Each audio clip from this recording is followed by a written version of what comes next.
Love, peace, and big booty egg rolls live from the Planet Tweet Central Academy, also known as Shot 5, Chicago's wildest by the name of Drunken Monkeee. And I would like to thank you all, everyone who's been supporting me on my new first debut film, Writer's Block, a film written and directed by Drunken Monkeee.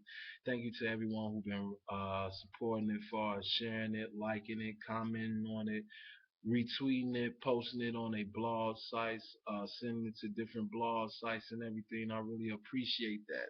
I felt it was only right that I make this video saying thank you and also let you know what was going on inside my crazy, colorful, animated mind when I made this movie, especially by being a Super 8 millimeter film and us living in a world full of HD and everything. So uh, also big ups to that critic that wrote a dope critic saying, saying that my movie was brave, refreshing, and I forgot what else he said, but basically just saying, just giving me love for doing a Super 8 millimeter film, like I said, in an HD world.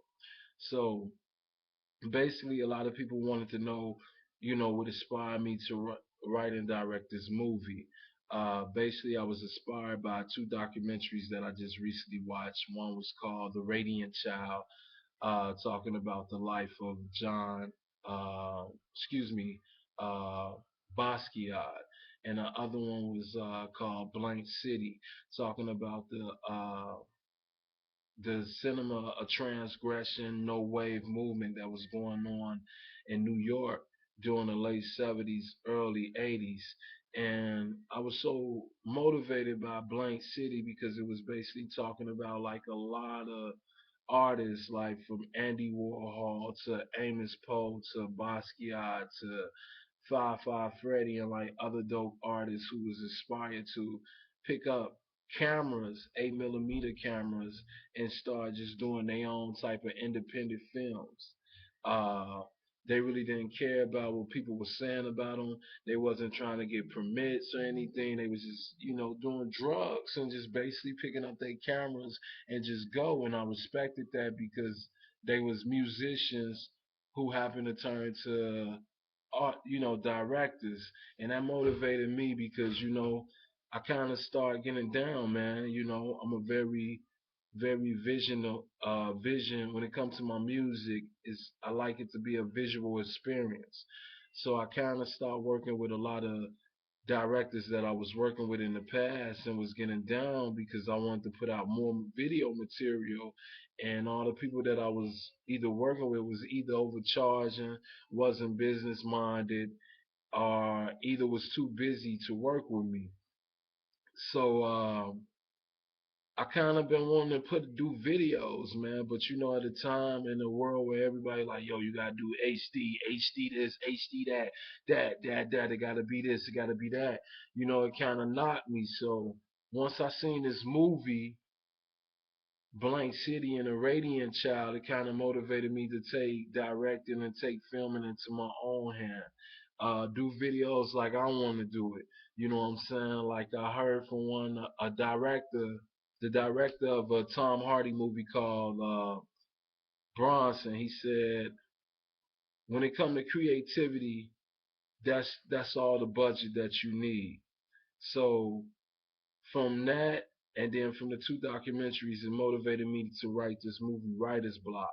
Me also being a spoken word artist, me also being a writer, I wanted to do something that kind of show like the behind the scenes of a writer, what writers go through when they want to write something and they can't write because they either forcing themselves to write for financial reasons, forcing themselves to write for creative reasons, forcing themselves to write just so they could stay visible during these times. You know what I'm saying? So big ups to everybody that played a part of it, from Nina Ray to Joel Maximi, the Jedi Russell, Juan, Camille, Aisha, the Snuggle Crunch Kids, Jason Gray Storm. Big ups to them for being a part of that as well. I didn't have any type of casting call for it. By me being a random artist, I wanted to do something random, so I happened to just run into people on the street, happened to run into different artists just all over Chicago, and I just started taping them about what they feel writer's block was to them in their own mind. And it happened to come out beautifully.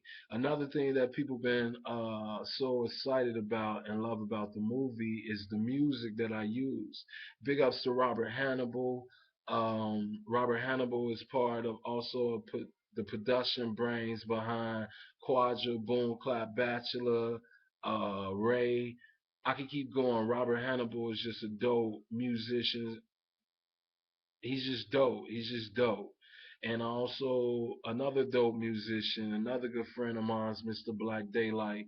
I worked with him before doing a Professor Gorilla Dickens Sex Music one-on-one album, and they both have a very unique sound. So I wanted to holler at them and do something different. I wanted the sound to be different. I didn't want it to be just a hip hop sound by me being a hip hop artist. I didn't want it to be like a dramatic sound by me being into poetry. I wanted it to be just right. And like I said, Robert Hannibal, he did majority of the production. Excuse me, I took majority of his production and applied it to the movie, and it came out great. And then with Black Daylight, his music is just real theatrical already. So with these two men sound, they happen to make Writer's Block become an epic movie, man. So big ups to them. Make sure you support Robert Hannibal. Quadra out right now. Make sure you support Black Daylight. He got music out. Once again, just big ups to everybody who played a part of this project. I appreciate it. This ain't gonna be the last project coming from me. I'm already working on two other short films and documentaries. The next one I may drop will be the Mary Jane monologues. Um, you know what I'm saying? Talking about the day-to-day life of smokers coming from a women's point of view, kind of inspired from, the Broadway theater play, Vagina Monologues. Last but not least, yeah, if I didn't talk about, like I said, the reason why I did writer's block, I wanted to show what goes on behind and inside the mind of a writer. When I say writer, meaning poet, MC, musician, songwriter, whatever. What goes on in the mind when they come to a certain blank, when they mind go blank. You know what I'm saying? Don't think that your favorite artists don't have writer's block, because everybody have writer's block. You know what I'm saying? And I just wanted to do something that kind of showcased that. I happened to see a couple of films talking about writer's block, short films, and I mean they was dope, but I wanted to do something more urban with like, taking, like I said, that whole theme of how they was doing movies in the late 70s and early 80s with the cinema of transgression, and put it in a more modern day time with like dope artists giving off their opinions, and they just what is writer's block to them. So once again, thank you to everybody. I love you all. Until then, love, peace, and big booty egg rolls live from the planet Tweet Central. I am Chicago's wildest drunken monkey. Peace.